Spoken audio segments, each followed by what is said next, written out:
Hello, good afternoon. It's Chess Show on Pod TV. My name is Sasha Starr, and our guest today is Professor Ken Regan. Welcome to the show. Yep, thank you for having me on again. Great to have you always, Ken. And there are so many things going on in the chess world that we hardly can keep top on all that. The U.S. Championships right now. Uh, I'm watching a lot of broadcasts these days. It's so interesting. It's just unparalleled. I don't remember ever in the history of chess that there would be so much accessibility, and almost any person with a internet connection can watch so many interesting games. Yes, and Mark Crowther has been regularly going over 11,000 games for the week in chess. It used to be a big issue when he topped 5,000. Of course, actually, the 6,000, so almost 6,000 is Title Tuesday, which he includes now, but still Mm. a lot high volume in the summer.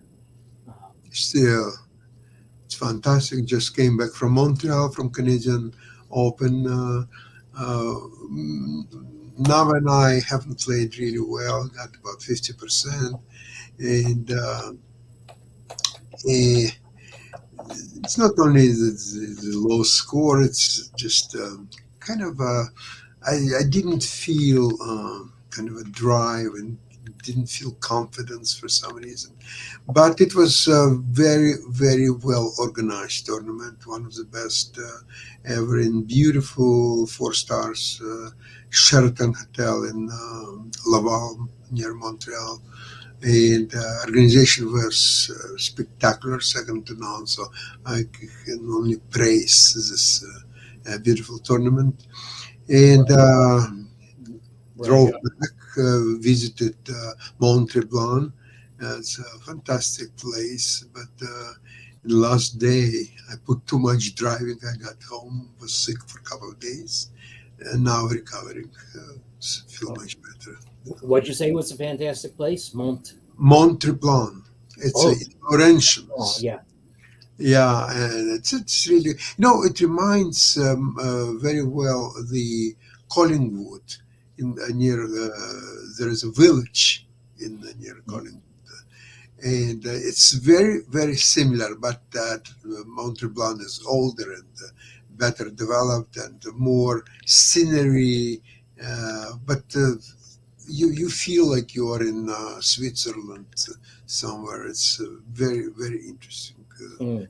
Place, and I would recommend to stay there for at least 2 3 days, if longer. That's great. Oh, Just wow. fantastic place. Yeah, I Well, went out okay. there when I did a sabbatical in Montreal. Uh, and unfortunately, I don't have any of your games. You and Nava were not on the demo boards. And my No, friend John no, no, no. Stewart only got there There's once. there's nothing to look at. Mm. Even the games that I won were quite mediocre. I should do much better than that. Mm. So I still Well, have. I have two really crackerjack games to show from Beal. Okay. And I'm keeping it in the family, but it's a case of one up, one down. Uh, so, um, all right. So let me share screen. Let's see if I can share my whole screen. I'm not actually not. I'm going to share a tab. Okay, let's see. Share. Let's see this one first. Hope this is the right one. Um, okay. No, actually, it's the one I intend to do second. Sorry. Um, Oh, okay. so let me do the up one for the family first. Okay. Share screen. Share screen, share tab must be the second one. It's different order from how it is. Okay, this is correct. Okay, so there are two round robin sections in Beal called Masters and Challengers, and they are a triathlon. They have first a rapid tournament, then 5 days of classical games, which count more, and then a double round robin blitz tournament, and then the top two qualifiers play a further match. This was the in the classical phase. So this is Ramesh Babu Vaishali playing one of the moves of the year against the strong grandmaster Alexander Donchenko. It was likely prep, but it's still a fantastic move. So let's just go right into the game. Both of the games I've chosen feature king hunts by white, one successful and one unsuccessful. Mhm. So anyway, she is white. We play Caro-Kann. Advance is the main way to get enterprising and unclear and often crazy positions against the Caro-Kann. And there are different ways. This is a position where white can play h4 or play c4 with completely different strategies in mind. Okay, so she plays h4, looking for just strong development and central pressure.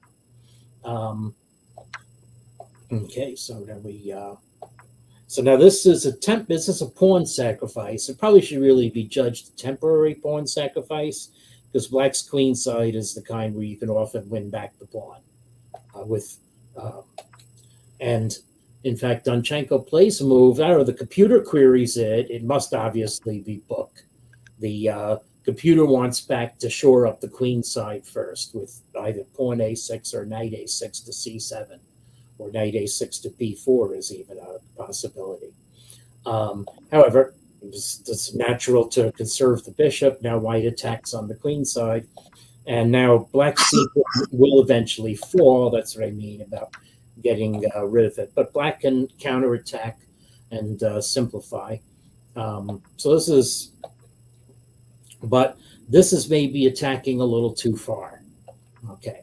So obviously I've got the analysis window open, and black's playing knight d7. But I forgot to look up whether the extent to which this is known theory.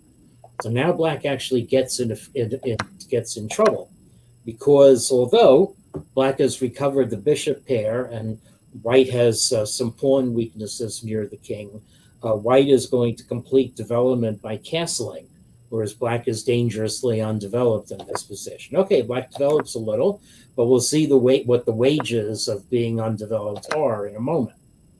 Okay, so black castles. That completes the development, right? Well, it's like crossing the bridge in the scene from Lord of the Rings, where they're almost safely across, and the tail of the beast is just able to catch Gandalf at the end. So black looks like black is safe. Pawns are equal. Black has bishop g5, pressure on e6 coming, or queen h6 is a nice solid move. But whether it's preparation or inspiration, white has a fantastic resource. And what's interesting, actually, is that the engine says white should play rook f4. There's nothing wrong with rook f4. You're going to follow rook f4 with queen f3 and rook f4 and the other rook to f1, and it's going to put triple pressure on the f file. So it may even be objectively the best move. Oh, I see. It wasn't played at this turn. It was played at this turn. Okay. So now, okay. So now the computer definitely sees that black has made one weakening move too much. Actually, yep, sorry, I was a little glib there. Why doesn't this work now? Let's see. All right. So actually, it's okay. It's going to lead to play similar to what could have happened in the game. Okay. And black has to duck out. Okay, can't play queen takes e6 because queen b3 is a very beautiful checkmate. And the computer apparently sees that black can defend this position. Okay, but so it's possible that Vaishali either didn't think rook takes f7 was working yet, but after this weakening move, now the relevant thing is when black's king is on e8, this diagonal a4 to e8 is going to be open. So here comes rook takes f7. Okay, absolutely gorgeous move. The problem for black, if black captures with the rook, okay, so this will be a piece sacrifice. But the problem for black is that white's center is just going to be too great. Okay, and in fact, not only that, white is going to follow up capturing on f7 with pawn on e6, whether a latent or actual threat, win back the piece and just be pawns up. Okay, so Okay, so rook takes f7, not a good idea. So, oops, I have to. Oh, but that's actually sorry. That's actually what that is apparently what Alexander Donchenko played. So certainly was not in his preparation. Most relevant line is this. Now, once again, king takes e6, queen b3 is a beautiful mate. Okay. So black has to play king e8. Well, actually, black can't play king e8. Black has to go king g6 in this position. If king e8, then the opening of that diagonal immediately makes its presence felt. White is just going to capture the knight and play e6 and win everything. Okay, so so black has to try to live by going out to g6, or white can just take on d7, and then it's an exchange and lots of obvious compensation, maybe not an immediate win. Okay, however, Donchenko did not relish the idea of his king going out to g6, so he actually played something that was worse. And here, maybe white's technique wasn't as good as it could have been. Okay, so here you just want to capture and centralize the queen. I guess you capture. Black takes with the rook or takes with the king. It's unclear which. Well, you're just going to play e6 and win in this position. It's not much to look at, actually. So it's going to take black a long time to pick up the pawn on d7, by which time you'll have opened up the center. So, okay, but anyway, so so white played queen a4, which maybe isn't cracking the whip as much as it could be. I mean, what it's saying is that black's knight has nowhere to go. b8, I guess, is not really a square, and it's also vacating for white's other rook to come to f1, and then white can really pile on f7. But black had a way to break out a little bit by playing knight takes e5, d takes e5, and then just make loof for the king. I mean, this is very strong, but white has to demonstrate more technique. In fact, computer wants to centralize white's queen. White will recover the exchange and be 1, 2, 3, 4, 5, 6, be a pawn ahead. So it should be a technically winning position, but it's not a crush. So, however, Donchenko went for counterattack right away, just gave the piece, and this is very that were a couple of moves of nice finishing by Vaishali, and this to finish off the game. This is now checkmate. So nice that you don't take black's rook. You just are going to mate next move, whether black interposes or moves away. So beautiful game.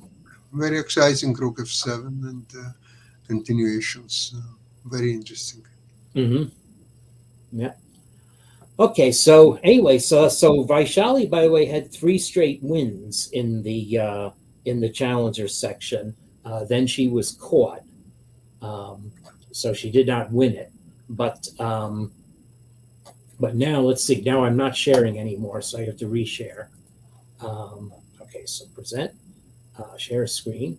Her brother, however, though, had a reversal right away in a game against the American prodigy Abhimanyu Mishra, whose record of being the world's youngest grandmaster may be under threat from the Argentine prodigy Faustino Oro. Anyway, he's another story. He's playing in Spain, however. Okay. So anyway, Praggnanandhaa has white, Mishra has black, and this game again becomes very tactical very soon.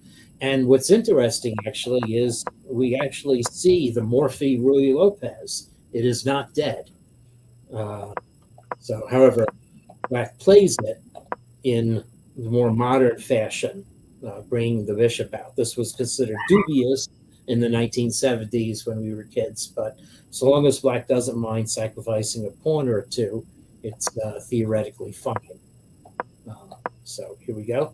And white plays h3. These are all very normal moves. So very often in this position, white has a strategy to play on the queen side with a4, and often you have to trade of pawns on b5. Often black can't defend the pawn on b5 and it drops off, but then black usually seeks counterplay on the king side against white.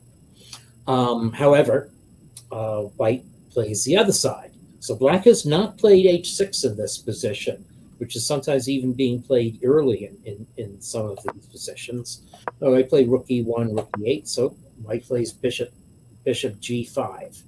Okay, so now white is going to get pressure on black's king side. And now black is disincentivized to play g5 because black is already castled, although white is going to put enough pressure on to induce black to play that move. Okay, so black develops, white centralizes, black attacks white's bishop, white moves back to c2 with a very latent threat on the diagonal. And now Mishra played a very daring move. Okay, so daring move and maybe a forcing move. Again, I imagine this is theory. The players still had a lot of time left on their clock. I forgot to call attention to the clock in the other game. So Mishra played g5. It's certainly theory from Prag's point of view because he has used barely any time at all. And now if white retreats the bishop, then black is able to get a clamp against white's position. Okay, take on d4, and then black's pieces are optimally placed to put pressure on white. So white has to sacrifice the knight. It's not winning, but the computer notes that it forces black to find a series of only moves. So white is going to play to the g file with the queen and or the rook, and black has to organize a defense against it before white can mass the pieces. And the defense has to involve allowing black to come to h, or black's knight to come to h7. In order to do that, you have to break some pins. In order to break a pin, you have to support the knight. So that's the logic of king g7, only move. Now, white has a bunch of ways to try to prosecute the attack, including queen g3, but that leads to a repetition because black is able to play knight h5. This move is legal because it attacks white's queen, and white has no good discovered checks. And what you'll get is a position where both players probably are going to repeat, or white can play queen f3, but that's taking the foot off the gas a little bit.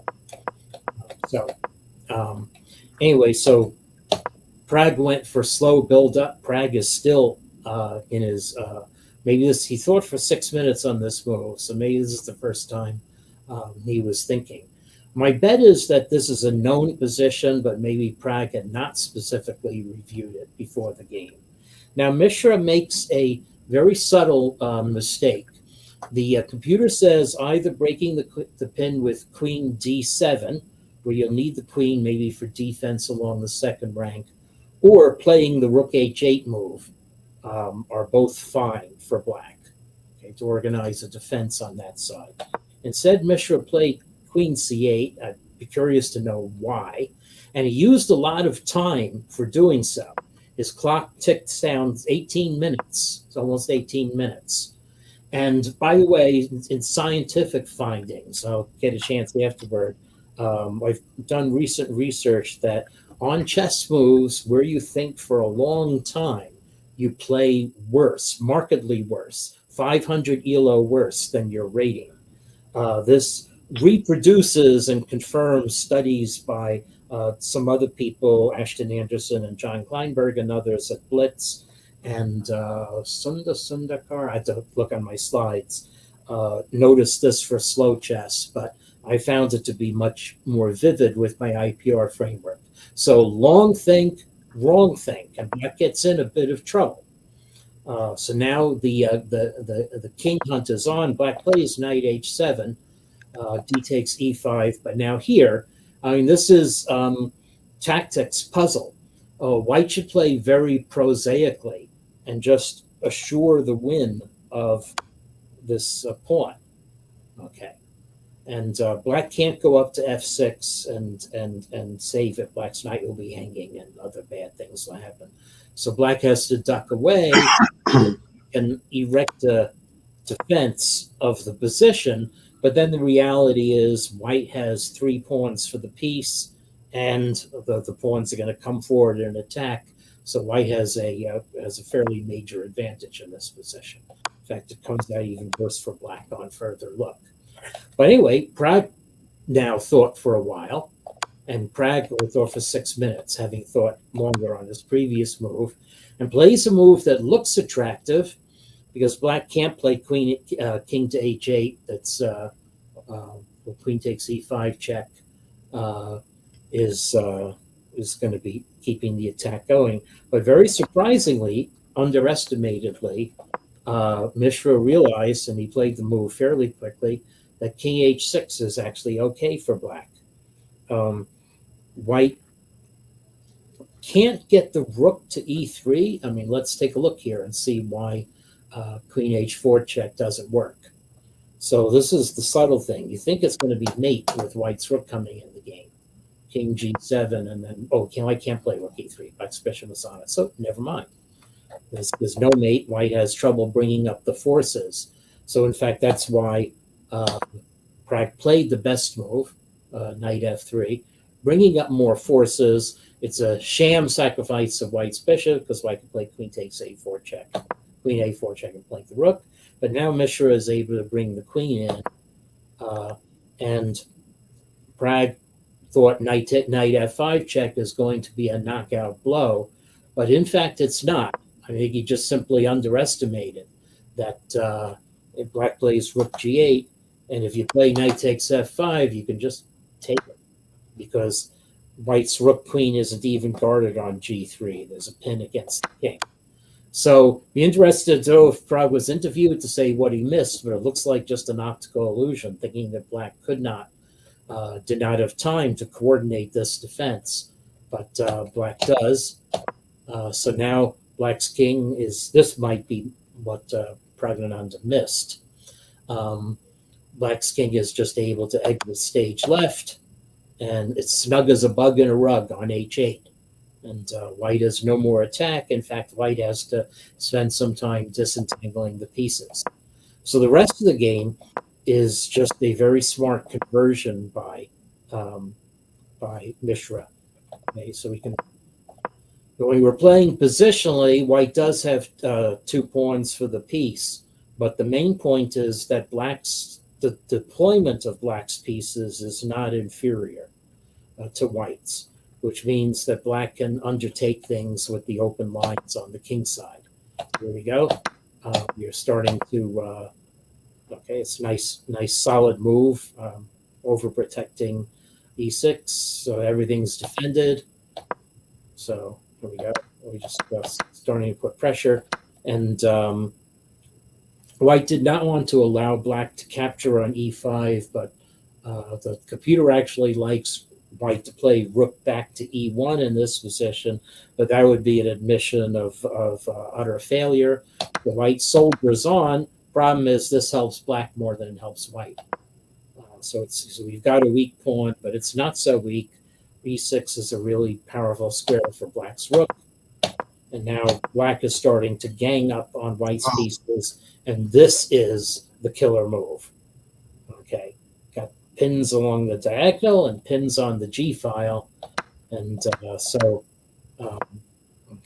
now white temporarily up a boatload of pawns for the piece, but is not going to be able to prevent black from infiltrating. So if white plays rook g3, then this is collapsing on white. What about the bishop f3? Let's see. Oops. Or bishop f3. That's right, pinning the rooks. Didn't even think of that. Yeah. Rook takes h3 is much stronger. So white now is down 2 pieces. Yes. A raft of pawns for it, but black just has to chase down white's pieces. Now white is down a rook and a knight, and but white doesn't even have passed pawns yet. So that was a nice move. Knight G5, Yes. white captures. And okay, black doesn't have any pawns, but you're up over a rook, and this is where Pragnananda gave up. So, Very, very tough game. Very interesting game. yeah, a real fight between the two of them. Mhm. So, So, what are you watching these days? There are still a U.S. Championship is going on. And juniors, U.S. championships, and juniors and seniors. seniors, yes, The main three. U.S. championship will be um, um, the main U.S. championship will be in October. And Yeah, that's right. I've been invited to speak at the St. Louis Chess Conference, which Nice. is being held at the same time. So I will be able to attend the opening ceremony. Yeah, the Beal Masters was won by Le Quan Liem, and the Beal Challengers was won by it was a tie between Donchenko and Sale. I thought Sale had won it outright, and Vaishali was beaten in the finals part. Oh, you know who was there from U.S. that we knew for many, many years ago? John Fedorovich. He was in the Canadian Open. Yes, my friend John from a long time ago. Yeah. Yeah, he was with Angela.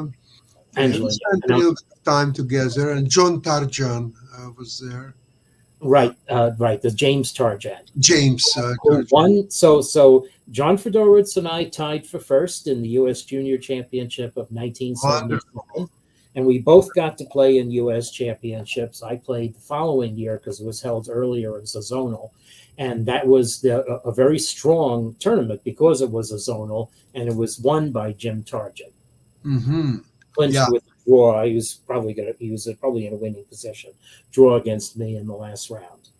I asked John Fedorovich why he's not playing any senior championship. So he was lamenting that he's just not being invited there. And there are a few regulars who are playing one tournament a year, U.S. Senior Championship. Among them, Joel Benjamin and Christiansen and a few other players who are. And John Fedorovich, on the other hand, he's playing 7-8 tournaments a year. So he's still quite active player. And, it might be, but let me just look up something.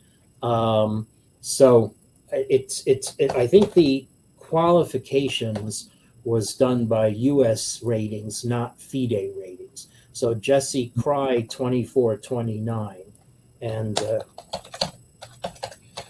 John Fedorowicz is 24-25.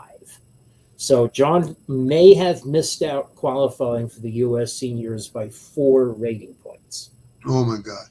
Because I saw Jesse Cry's FIDE rating, and his FIDE rating is lower than mine. Of course, my rating is very inactive, so it really shouldn't count anyway. But I was thinking, I could have been invited, but maybe I'm the one person who can't be invited because I'm officially monitoring the tournament. So. Well, I mean, it's not a big deal if you will play chess from time to time. Yeah, that's true. I'd like to. If you feel like you still have love of the game and competitive spirit, I don't see you should dismiss it. And, that's right. Yeah. The actual play. Well, I'm having my right hip replacement surgery tomorrow, so I'm going to be out of it. I wish you all the best for tomorrow's surgery, and hopefully you will be recovering very, very quickly. Right? So hopefully we'll see you next week, same place, same time. Right. And wish you a lot of success yesterday. Tomorrow. Tomorrow. Yesterday it was already past, so now for tomorrow. Plus, I have to say, chess cheating things in my research are keeping me busy. So. Yeah, it's great to have you as always. Thank you so much for today's program, and looking forward to have you fully recovered next week, and we'll have our program in the same place, same time. Thank you very much, everybody, and bye-bye.